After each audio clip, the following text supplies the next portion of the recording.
Welcome everyone to the Pantheon. I am Ray, and today we're looking at Ninjak versus the Valiant universe, Part 2. We reviewed Part 1 back in October as part of our Valiant universe reviews. We did Bloodshot with Vin Diesel, and now we're concluding the reviews with the conclusion of the webisode series. It was a 6-part series.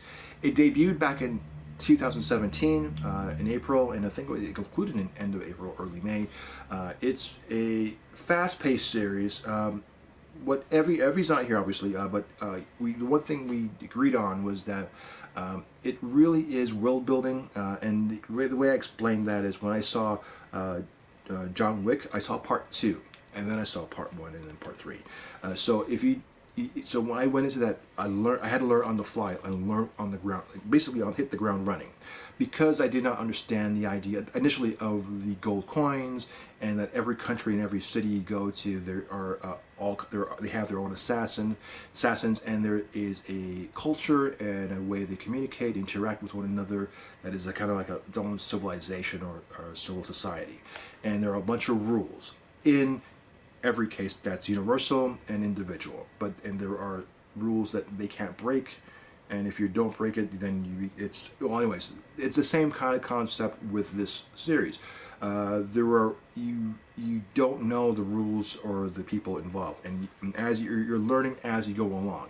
And because Evie and myself never read the comic books, we read Bloodshot, the graphic novels, but to know all the heroes in the Valiant universe and who they are and what the power sets are and who the villains are, it went through it relatively fast. I mean, you could learn and get along and go with the ride. And now rewatching this, I'm going to say I enjoyed it much better in the second view. And luckily, I'm kind of glad we did a Part 2, because I get to watch the second half again. And now I appreciate it more in retrospect, because of the fact that I had a time to breathe and process everything you're seeing.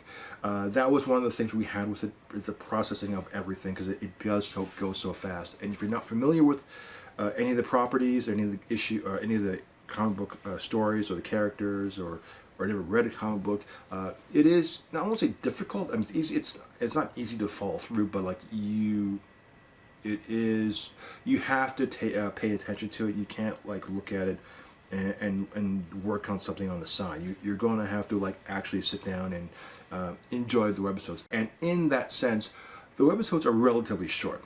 When you combine them all together, I think the show was about maybe an hour and 10 minutes long altogether. So it's like six episodes strung together. So you're looking at 60 minutes, or just over 60 minutes. When the Valiant Comics went under in the 1990s, it got bought by various companies. One of the first companies that bought it was Acclaim, and because they own the IP, made video games based on the characters. So Shadow Man was one of the characters that was, in my mind, that came to my mind right away. Not playing it, but I think it was on Super NES at the time or something like that. So it was they had GoldenEye. So I think it was maybe the first generation of PlayStation, I think it was, that they had Shadow Man. And that's a character that's in this movie. Escape to New York comes to mind quite frequently because of what's in his head. His mission is dictated by the fact that he's being controlled or monitored with something in his skull. Not that it's going to blow up like Suicide Squad, but like he can't say the wrong thing or do the wrong thing, and somebody's watching him and he's being monitored. So that's kind of like the same thing with Snake Plissken's character. The webisode is brought to you by Bat Under the Sun Production. It's a father and son duo who runs the company. It was Valiant Comic Books that came to approach these guys to do an interpretation of their IP and put it to the small screen or on the web to promote it as an actual series or treatment for a series. And if you look at the reason why they went to these guys in particular, is that they do a series called Superhero Beatdown. It is a fabulous, low budget but like really cool Deadliest there's a Deadliest Assassins, or there's a movie on there's a series on TNN or Spike where you had the world's deadliest fighters, matchups where you would have like a samurai versus a ninja or a green beret versus a Navy SEAL, and you would have the weapons and or skill sets match up and see how they would do. What was it called? What's Ultimate Deadly Assassins? I forgot the name of it, but you know what I'm referring to. They'd have like superheroes like Wolverine versus Spider-Man, or Wolverine versus Batman, or they'd have like Thor versus Superman, or Darth Vader versus Batman. So you would have really cool matchups, and then based on their knowledge in the comic books and their power sets and their skill sets, you would see how it would work out. And Nightwing and Deadpool, I think it was, or something like that. So they had really cool. I'm getting nostalgic and really excited talking about it. But like, yeah, they had really cool setups, and because they saw that style, because they had like top-notch stuntmen, they have a pretty cool like special effects CGI that is sort of cheesy, but you're able to pull off what it is that you want to see, and because they can pull it off within a budget that is marketably reasonable, and that they were able to do like the 6-part miniseries, and they got a really cool cast. Jason David Frank playing Bloodshot is no small feat, and I think looking at it now, I think seeing what the character becomes is in the aftermath of, you think of the Vin Diesel movie and how dark he becomes jaded, is an interesting kind of journey. So I'm kind of looking forward to the Vin Diesel sequel to see if that character becomes a little more disheartened after the events of the Project Spirit, so just to see how that kind of plays out. So, but overall, I'm gonna say this webisode was pretty decent. I give it a 8 out of 10. I thought it was, looking at it in terms of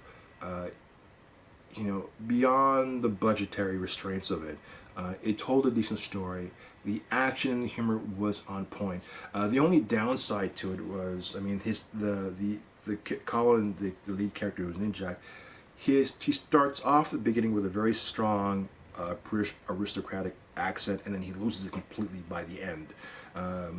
Bloodshot comes across like Wolverine, a very husky, deep voice, to the actual actor's voice of Jason David Frank's actual voice.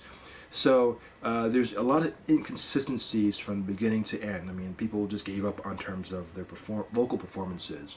But in terms of the level of stunt work in the action, and then portraying, the level of intensity and commitment, and no one really phoned it in. Everyone kind of put some effort into it. And yes, the tongue was buried heavily into the cheek in this one. And if you can accept that, then I think you could enjoy this pretty well. And I did. I kind of thought that was fun. I think rewatching it on the second time around, you get to appreciate what you're seeing. And I think that's where it does well for me. And so it's really high, and because it's free, you can watch it online, so there's no real loss for watching it. There are reputable actors who are in this movie, so I thought they gave some substance to what would normally be considered too tongue-in-cheek, but it wasn't. It was handled fairly well, and the surprise twist from as soon as we get to the cliffhanger, which is literally where we start this next part of the show, where Ninjak falls from a cliff, you get a full exposition dump of what's going on and explains what you're really watching. So the first half is a certain type of chase sequence. The last half is a really tight conclusion, and it shows you that there's something beneath the surface of what you're watching, and I think that's a pretty decent way of telling a story. It's a middle of the road recommend, because I could understand how the effects it has a ceiling, and then that bothers you.